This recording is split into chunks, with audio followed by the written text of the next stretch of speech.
گناہ جب انسان کو گھیر لیتے ہیں تو پھر توبہ مشکل ہو جاتی ہے، اور گناہ انسان کو تب گھیرتا ہے جب دل سے ندامت اور شرمندگی نکل جائے، اور ندامت دل سے تب نکلتی ہے جب انسان دوسروں سے بدگمانی کرتا ہے۔ وہ سوچتا ہے کہ فلاں بھی تو گناہ کر رہا ہے، اگر میں نے کر لیا تو کیا ہوا؟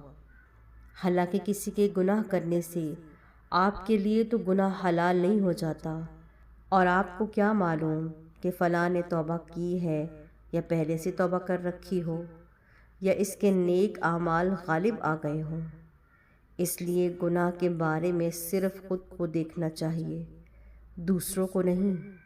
ہمیشہ اپنا محاسبہ کریں، اور جو گناہ نظر آئے اس پر استغفار کریں۔